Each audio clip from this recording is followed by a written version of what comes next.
Jayanthi ma'am என்ன முத்திரை பண்ணீங்க? வெகு நாட்களா எந்த சிம்டம் வரல. ஐயா, நான் எந்த முத்திரை பண்ணலன்றது எல்லாமே பண்ணியிருக்கேன். முதல் விஷயம், லோ பிபி வந்து எனக்கு இப்போ நார்மல் ஆயிடுச்சு. எனக்கு சின்ன வயசுல இருந்தே பிபி வந்து 60 80 தான். என்ன நிறைய பேர் கேட்பாங்க, உனக்கு நீங்க எப்படி மயக்கம் போடாம விளையாட்டிட்டு இருக்கீங்கன்னு சொல்லிட்டு. முத்திரைகள் மூலியமா தான் அந்த பிபி எனக்கு வந்து கம்ப்ளீட்டா நார்மல் ஆயிருக்கு. இப்போ வந்து 120 கிட்ட வந்துடுச்சு. ஸோ ம். வெயில் இதுக்கு 3வது வருஷம் ஐயா. 2024 ஆரம்பிச்சோம் இல்லையா? ஆமா. 2025 2026 2 வருஷம் கம்ப்ளீட் ஆயிடுச்சு. உடம்போட அந்த நல்ல எனர்ஜி கெப்பாசிட்டி இன்க்ரீஸ் ஆயிருக்கு. எல்லாமே முதிரையில பேலன்ஸ் பண்ணிருக்கேன். எண்ணெய் குளியல் ரொம்ப, போன வருஷம்லாம் வாரத்துல 1 நாள் தான் எடுத்தேன். ம்ஹும். இந்த வருடம் வாரத்துல 2 நாள் எடுக்கிறேன். ஓகே. எண்ணெய் குளியல் அற்புதமா கேக்குது. அதே ம்ஹும். மாதிரி எனக்கு ஸ்ட்ரெஸ் ஆனா தாமரை முத்திரை ரொம்ப உதவியா இருக்கு. நீர் நிறைய பேலன்ஸ் பண்ணிருக்கேன். உள்ள எடுக்கிறதும் சரி, வெளியில நீர் முத்திரை பண்றதும் சரி. ம். என்னை ஜெயந்தி. மீதியுள்ள பழைய மக்கள் எல்லாருமே என்னை பார்த்துட்டு, உன் ஸ்கின் நல்லா சேஞ்ச் ஆயிருக்கு, முன்ன மாதிரி இல்ல. ம்ஹும். எல்லாருக்குமே வயசு ஏற ஏற பிரச்சனை ஜாஸ்தி ஆயிட்டே வரும். ம்ஹும். எனக்கு வயசு ஏற முத்திரை கிடைச்சதுக்கு அப்புறம் என்னோட ம். பிரச்சனைகளும் குறைஞ்சி புதுசா எல்லாமே உருவாயிட்டே வருது. ஓகே. ரொம்ப ஹாப்பியா இருக்கேன்.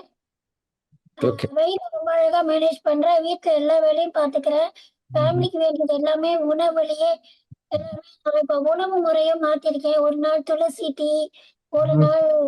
நாள் செம்பருத்தி டீ, ஒரு நாள் வந்து நெல்லிக்காய், ஒரு நாள் கருவேப்பிலை, ஒரு நாள் கொத்தமல்லி. அந்த மாதிரி உணவு முறைகளை எல்லாமே மாத்திருக்கேன். ஸோ புதைய பத்தி முத்திரை என்கிட்ட இருக்கு. 48 days வந்து அது கரெக்டா. அதே மாதிரி நாகமுத்திரை ரீசெண்டா எண்ணெய் குளியலும் நாகமுத்திரையும் சேர்த்து பண்ணேன். அதோட ரிசல்ட் ரொம்ப நல்லா இருந்தது. ம்ஹும். ஓகே. ஜெயந்தி நாராயணன் மேம் வந்து அவங்க அந்த முத்திரை வகுப்புல 3 வருடங்களுக்கு முன்னால இருந்து ஜாயின் பண்ணும்போது அவங்களோட உடல்நிலை மிக மிக மிக நலிவடைந்த நிலையில இருந்தது. அவங்களால அவங்களோட வேலையை, வீட்டு வேலையை பார்க்க முடியாது. அவங்களுக்கு உபாதை வந்து பல வருடங்களான உபாதை. அப்படித்தானம்மா? பல வருடங்களோட உபாதை. அன்பிலீவபிள். பல வருடங்களான உபாதை.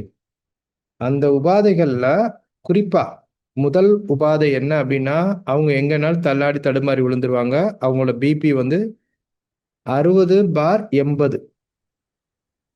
அவங்க எப்படி, நிறைய பேர் வியப்பா கேட்கறது, நீ எப்படி நடமாடிட்டு இருக்கீங்க அப்படின்னு. அந்த 60/80ன்ற பிபி இப்ப அவங்க வந்து சித்தமுத்திரை, சித்தா வே ஆஃப் லைஃபோட பிரின்சிபல்ஸை ஃபாலோ பண்றாங்க. டெய்லி ஒவ்வொரு டீ குடிக்கிறாங்களாம். ஒரு நாளைக்கு துளசி டீ, இன்னொரு நாளைக்கு செம்பருத்தி டீ, மற்றொரு நாள் வந்து எலுமிச்சை டீ. இது மாதிரியா வந்து சுவை பார்த்து குடிக்கிறாங்க. இரண்டாவது வந்து முத்திரைகள்ல குறிப்பா எண்ணெய் குளியல். நம்ம ஃபேமிலி மெம்பர்ஸ் எல்லாம் கட்டாயம் தெரிஞ்சுக்கிற வேண்டிய விஷயம் என்ன? எண்ணெய் குளியல். எண்ணெய் குளியல் ரொம்ப தீவிரமா எடுக்கிறாங்களாம். அதோட ஒரு கருத்து சொல்றாங்க. எண்ணெய் குளியலோட சேர்த்து நான் நாகமுத்திரையும் பண்றேன். ரொம்ப அற்புதமா உடல் சூடெல்லாம் குறையுது அப்படின்றாங்க. அப்படித்தானம்மா? ஆமா. ஆமாங்க. உடல் சூடெல்லாம் குறையுது. எண்ணெய் குளியலோட நாகமுத்திரை.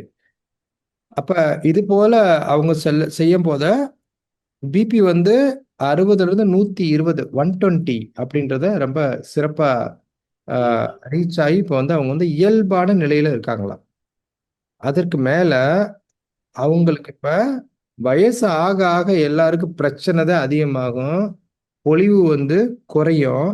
எனக்கு பிரச்சனை எல்லாம் குறைஞ்சு பொலிவு வந்து அதிகமாயிட்டு இருக்கு அப்படின்னு அவங்க சக நண்பர்கள்லாம், நீ எப்படி இப்படி ஆன அப்படின்ற விஷயம் அவங்களுக்கு வந்து சித்தமுத்திரைகள் கிடைச்ச பிறகு, அவங்க சித்தமுத்திரை எப்படி ஃபாலோ பண்றவங்க ரொம்ப தீவிர ஃபாலோவர்.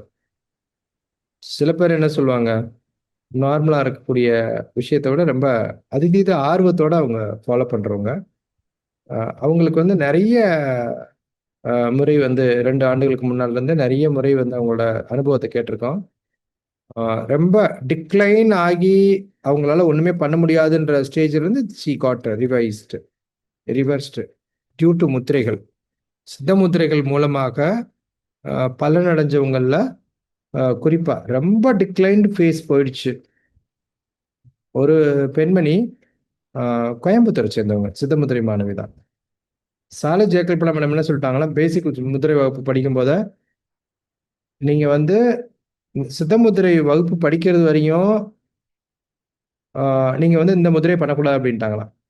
அவங்க அடிப்படை எக்ஸ்ட்ரா எந்த முதிரையும் பண்ணக்கூடாது, வகுப்போட ஃப்ளோல இருக்கணும்னு சொல்லி.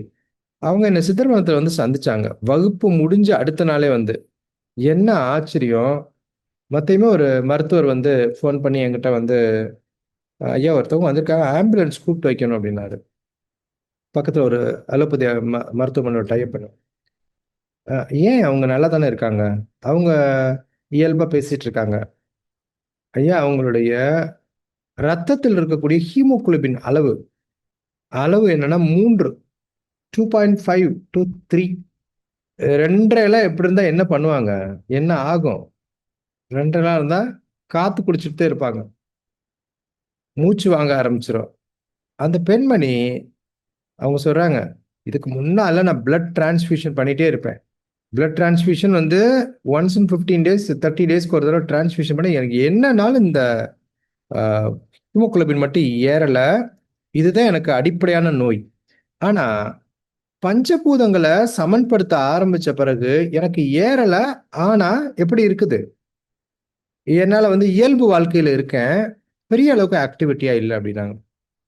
அதன் பின்பு அவங்களுக்கு ஒரு ஒருங்கிணைந்த சிகிச்சை கொடுத்து, ஆ ஐரன் ஹீமோகுளோபின் வந்து இப்போ வந்து அரவுண்ட் 9 இருக்குது. 2.5லிருந்து 9 இருக்கு. 9 இருக்கு. அவங்களுடைய டெஸ்டிமோனி நம்மளோட யூடியூப் சேனல்ல இருக்கும். எவ்வளவு வியக்கத்தகுந்த விஷயம் பாருங்களேன். So now she become normal. So இதெல்லாம் ரொம்ப ஆச்சரியமான விஷயம். அவங்க எந்த பிளட் டிரான்ஸ்ஃபியூஷன் பண்ணல. எந்த விதமான மருத்துவமனையே போய் போய் ஓஞ்சு போனவங்க. அவங்களுக்கு அவங்க போகாத மருத்துவமனையே எங்க இல்ல, கோயம்புத்தூர்ல. அதுக்கடுத்து அவங்க கணவர கூட்டு வர சொன்னேன். ஒரு 3, 4 மாசத்துக்கு அப்புறம். அவர் சொன்னாரு, அவரு வந்து எப்படி மனைவிய பார்த்துக்கிட்டாரு அப்படின்ற விஷயத்த சொன்னாரு. அவ்வளவு ஒரு ஆச்சரியமான விஷயம். நலிவடைந்த நிலையில அவங்களுக்கு எல்லா விதமான பணிவிடையும் அவர் தான் பண்ணியிருக்காரு. எல்லா இடத்துலயும் நம்ம கணவனுக்கு மனைவி பணிவிடை புரியறத பார்த்திருப்போம். ஆனா, நம்ம பார்த்திருப்போம். கதைகள்லாம் என்ன பார்த்திருப்போம். மேம் ராமாயண கதையெல்லாம் சொன்னாங்கல்ல, அதே மாரி ஒரு கதை. அப்பா, அம்மா 2 பேத்தையும் வந்து ஒரு தொட்டில் மாரி கட்டி, சிரவணன் அப்படின்னு சொல்லி ஒருத்தர் அக்ராஸ் இந்தியா பூரா எடுத்துட்டு போய் கோவில் தரிசனம்லாம் பண்ண வச்சாங்கன்னுலாம் பார்த்திருப்போம். 2 பேர சுமந்துட்டு போனாருன்னு. அவர் சொன்னத பார்த்து கண்ணீர் வந்துருச்சு. எப்படியெல்லாம் அவங்கள பார்த்துக்கிட்டாங்க. அவங்களாம் எந்திரிக்க முடியாது. 2 1/2 ஹீமோகுளோபின் இருக்கும்போது என்ன பண்ண முடியும்? எலும்பு கூடு மட்டும் தான் படுத்திருக்குது. இப்ப தின் ஆயிட்டாங்க. ஆனா அவங்க கான்ஃபிடென்ட்ட இழக்கல. ஏன் இழக்கல?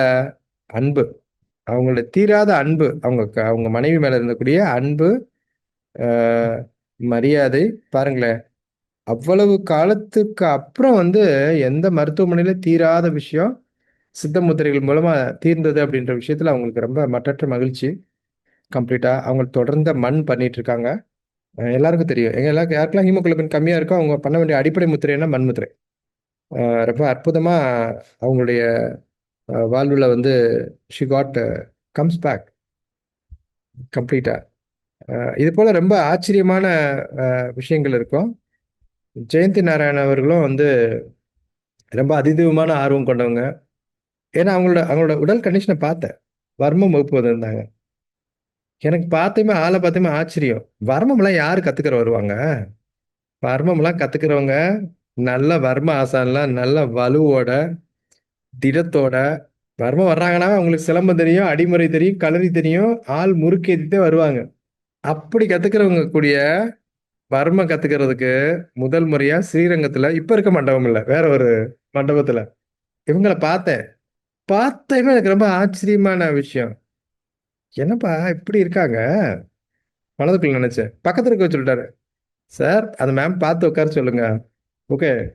காத்தடிச்சா பறந்துற போறாங்க" அப்படின்னாரு. என்ட்ட ஒரு கமெண்ட் சொன்னேன். அந்த கமெண்ட் காதுலயே இருக்குது. அப்ப அப்படி இருக்கவங்க, நான் 3 இயர்ஸ்க்கு முன்னால அவங்கள பார்க்குறேன். இப்பயும் வே ஃபார்வர்ட்ல இப்ப தான் வந்து அன்மியூட் பண்ணி எடுத்திருக்கேன். Her entire shape got changed கம்ப்ளீட்டா. அவங்கள தோல் சுருக்கம்லாம் பறந்தே போச்சு. கம்ப்ளீட்டா. அப்படித்தானே ஜெயந்தி மேம்? நீங்க என்ன வந்து ஒரு வர்ம வகுப்புல சந்திச்சீங்க அப்படித்தானே? கண்டிப்பா ஸ்கின் எல்லாம் நல்லா க்ளோ, ஆயில் பாத் எடுக்கிறதுக்கும் ம். எனக்கு அந்த ஸ்டாமினா டயர்டே ஆகுறது இல்லையா. ம்ஹ்ம். போன வருஷம் கூட வந்து முத்திரை பண்ணாலும் அந்த டயர்ட்னஸ் இருக்கும் வேலை செஞ்சா. இப்போ ம்ஹ்ம். டயர்ட்னஸே இல்லை, கருடமுத்திரை தேவைப்படுது இல்லை, பிராணமுத்திரை தேவை, பிராணம் நல்லா இன்க்ரீஸ் ஆயிருக்கிறது தெரியுது. இப்ப கூட ம். அம்மாக்கு ரீசெண்டா முதுகு பின்னாடி கஷ்டம் நாய்வால் இடங்கள் கொடுத்து சரி பண்ணேன். பாருங்க. அதையும் நான் பண்ணிருக்கேன் உண்மையாவே. இன்னும் 2 வருஷம் இன்னும் தொடர்ந்து பண்ணேன்னா இன்னும் கூட கூட இன்னும் நான் அதிகமா பண்ணேன். ஏன்னா வெயில்ல இன்னும் அதிகம். நம்ம எவ்வளவு பண்றோமோ வெளியிலயும் அதிக தாக்கம் இருக்கு. அ எவ்வளவு ஆச்சரியம் பாருங்க. நம்ம என்ன பேசிட்டு இருக்கோம், எப்படி வந்து அவங்க உடல்நிலை நலிவடைந்த நிலையில தத்தி தவழ்ந்து நடந்து வந்தவங்க, இன்னைக்கு ஆள் வருமானி ஆகி அவங்க அம்மா அவங்களுக்கு நாய்வாரி அடங்கல் குடுத்துட்டு இருக்காங்களாம். ஸோ மனிதனுடைய ஆற்றல் எப்படி இருக்கு பாருங்க. பஞ்சபூதங்களோட ஃப்ரெண்ட்ஸ் வச்சுக்கிட்டா, 5 விரலோட ஃப்ரெண்ட்ஸ் வச்சுக்கிட்டா, கட்டாயமா அவங்க அடுத்த லெவலுக்கு நம்மள எடுத்துட்டு போயிடுறாங்க. ஓகே. சிறப்பா ஒவ்வொருத்தரும் இன்னைக்கு இருந்து நம்ம தெரிஞ்சுக்கிற வேண்டிய விஷயம், யார் கூட நம்ம அதிகமா ஃப்ரெண்ட்ஸ் வச்சுக்கிறோனோ, கை விரல்களோட